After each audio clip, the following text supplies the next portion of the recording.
Mabuti naman napapayag kitang lumabas ngayon. Kailangan din kasi ni Miss Rose ng tulong eh. Tsaka makakatulong rin yung fresh air sa pag-heal ng pagka-bad trip mo. Ian, alam mo kung paano gagaan yung loob mo? Kapag pinatawad mo na yung nagkukos niyan sa'yo. Si Chris naman kasi yung nagsimula eh. Wala akong kasalanan.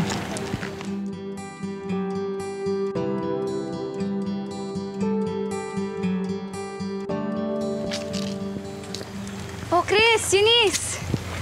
Grabe naman, dito pa tayo nagkita, oh. Uy, what a coincidence, diba? Siguro sign to. Tama. Sign to.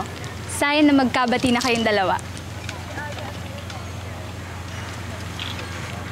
Ian, di ba sabi mo willing ka nang makipagbati kay Chris kapag nag-sorry siya sa'yo?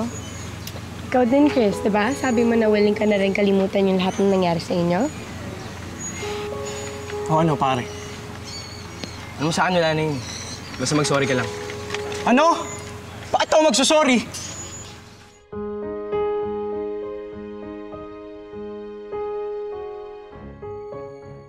Wala akong kasalanan sa'yo. Ikaw nga itong nanuntok eh. Ako pa sinisisi mo. Di rin pala makapal mukha mo eh, no? Yan, Mas Ian. makapal pala mukha mo eh. Ano ba pinagmamalaki mo, ha? Uy, kayo nga ang dalawa! Huwag na kayo mag-away dito! Chris, mag-sorry ka na kasi kay Ian! Ayoko nga. Sabi mo dyan sa kaibigan mo, bago-baguhin niya ugali niya, ha? Salamat na lang, Aya, pero wala akong ganang makipag-ayos sa mga taong mapupuro lang utak. Chris! Ian! Uy, Chris! Chris! Sis, ano ba? Ang linaw-linaw ng usapan natin. Pipilitin mong mag-sorry si Ian kay Chris, yun lang! Eh bakit naman si Ian yung magsusorry? Si Chris nga yung nanuntok. At saka kung tutuusin, sobra-sobra na nga yung ginawa ni Ian na pagpunta dito eh. I beg to disagree. Hindi eh, kasi kung hindi naman mahangin niyang Ian eh, hindi siya susuntukin ni Chris. Eunice! Pati ba naman ikaw? Eh di ba tayo nga yung magkakampi dito?